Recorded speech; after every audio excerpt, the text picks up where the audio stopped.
Olá, seja bem-vindo a mais um vídeo sobre o estudo das Escrituras. Eu sou a Solange Lima e todos os dias estamos aqui para aprender juntos sobre a Palavra de Deus. Livro de Crônicas, estamos no último capítulo que foca na genealogia. Então é uma questão territorial, direitos políticos, precisa saber quem é de que tribo, qual é a terra dessa pessoa, de qual herança ele veio. Um destaque na leitura de hoje, houve uma mudança na lei de Moisés por conta de algumas mulheres que se posicionaram. Zelofeade, ele não teve filhos homens. E lá naquele contexto de Israel era preciso ter filhos homens para dar continuidade à sua herança.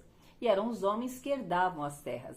A mulher não tinha o direito de herdar terras. Então elas foram até Moisés e perguntaram sobre as terras delas. Moisés consultou ao Senhor e o Senhor disse: elas estão certas, elas têm razão, é preciso que dê terras a elas. E a partir daí houve uma nova cláusula, digamos assim, na lei de Moisés. Moisés alterou a lei por ordem do Senhor, a pedido das filhas de Zelofeade. Então, mostrando que Deus, sim, ao contrário do que muitos dizem, se importa com a mulher. E apesar de as leis naquela época serem bem centradas no homem, no direito do homem, porque o homem era o caçador, o homem era o provedor, a prova de que Deus se importa e que cuida de todos que necessitam, ele olhou para essas mulheres que não tinham um provedor, não tinham mais pai, não tinham irmãos, então Deus deu a elas o direito da terra. Outro destaque para uma mulher é sobre a tribo de Efraim, irmão de Manassés. Efraim perdeu um filho, ficou muito triste com isso, os outros filhos foram consolá-lo, mas ainda assim ele permaneceu por um luto prolongado, e aí entra na história a filha dele, Seerá.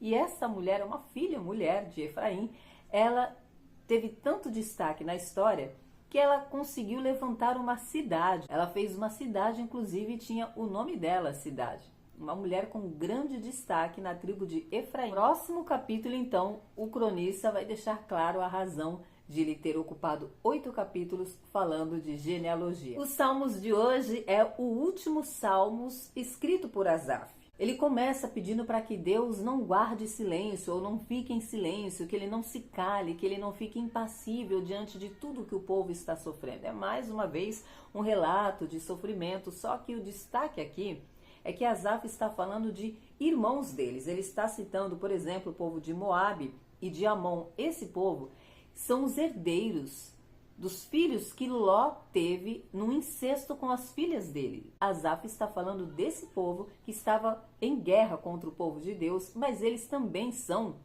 parte do povo de Deus. Só que teve toda essa confusão, essa divisão entre eles. Então Asaf primeiro faz esse lamento, pede a Deus que se manifeste, depois ele faz uma oração imprecatória, que é uma oração pedindo o juízo de Deus sobre essas pessoas. Mas isso fica para amanhã. Você vai ver que ele passa por algumas etapas nesse salmo. Ele começa mostrando o cenário para Deus, depois ele vai para uma oração imprecatória e o final muda todo o rumo do salmo. Em Atos dos Apóstolos, depois de Paulo ter feito todo aquele discurso falando sobre quem era Jesus, o Evangelho de Cristo, contou toda a história, toda a narrativa, desde os judeus, a herança de Abraão, e aí o povo ficou maravilhado, houve salvação, ele citou os profetas. Agora, eis que Paulo chega de novo diante do Sinédrio, reúne todos os judeus e tem também ali no meio gentios, e ele continua a falar do Evangelho. Mas os judeus, vendo que a multidão estava bem empolgada,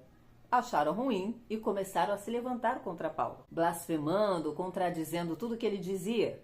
E aí, eis que Paulo coloca de forma extraordinária, cheio de autoridade e poder, tanto Paulo quanto Barnabé. Eles falam sem medo dos ataques, da retaliação, se fosse morrer, se não ia. Eles falaram com autoridade de Deus para aquele povo judeu. Estavam abrindo mão da vida eterna. O texto diz exatamente assim. Então Paulo e Barnabé falaram corajosamente. Era necessário que, em primeiro lugar, se pregasse a vós a palavra de Deus. Mas visto que a rejeitais e não vos considerais dignos da vida eterna, nós nos voltamos para os gentios. Então Paulo está aberta e claramente dizendo: olha, a palavra era necessário ser dita primeiro para vocês, para os judeus, era para vocês serem salvos, vocês são o povo escolhido de Deus. Todo o Antigo Testamento fala isso. A partir de Abraão, Deus levantou o seu povo. Era para a salvação ser pregada para eles alcançarem a vida eterna. Mas eles estão rejeitando, abrindo mão da vida eterna. Paulo acabou de dizer isso para eles.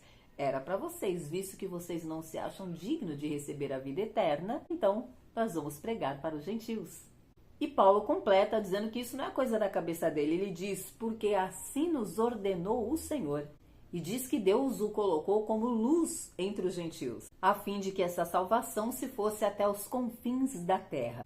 E ouvindo isso, os gentios se alegraram, glorificaram ao Senhor, e todos aqueles que foram destinados para essa salvação, para a vida eterna, se converteram ao Evangelho de Cristo.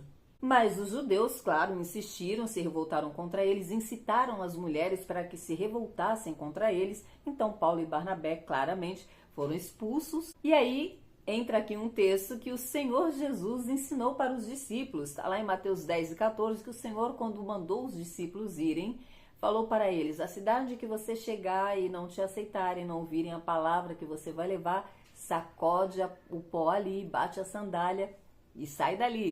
Mas estes, sacudindo contra eles o pó dos pés, partiram para Icônio. Então Paulo está aqui cumprindo uma ordem que Jesus deu aos discípulos. E o tempo todo, Lucas, que escreveu Atos, reforça, mas os discípulos estavam cheios do Espírito Santo. Isso é bem importante. É tanto assim que o escritor ressalta e ressalta para entendermos que nossas ações, quando pregamos o Evangelho, quando falamos do amor de Jesus, não pode, não deve nunca jamais ser por nossa razão, por nossa inteligência, nosso intelecto, porque eu domino a palavra, mas temos que estar necessariamente cheios do Espírito Santo para pregar o Evangelho, para ensinar, para alcançar vidas, para corrigir. Temos que estar cheios do Espírito Santo, tendo clareza, entendimento, discernimento de que nada vem de nós. Nós não temos poder algum, conhecimento algum. Jesus disse, sem mim, nada podeis fazer. Paulo e Barnabé, então, foram para Icônio, depois que foram expulsos. Eles entraram na sinagoga dos judeus, como eles costumavam a fazer, não se intimidaram e falaram de tal modo que uma grande multidão creu, a multidão de judeus creu, tanto os judeus como os gregos. Só que aí eles começaram a entender que Paulo e Barnabé eram um tipo de Deus. Deram nomes para esses deuses, Júpiter e Mercúrio, um era Júpiter e outro era Mercúrio, e aí queriam levantar altares, ofereceram flores, e o texto para por aí. Amanhã a gente vai ver como que Paulo e Barnabé reagiram a esta ação, a essa idolatria daquele povo que estava vendo ambos como um Deus. Ele estava pregando o Evangelho de Cristo, o texto diz que eles estavam cheios do Espírito Santo, pregaram, muitas pessoas creram, se converteram, mas os gregos, que eram idólatras, viram Paulo e Barnabé como um tipo de Deus e passaram a adorá-los. Então não perca amanhã para saber como que um homem cheio do Espírito Santo reage a uma situação dessa.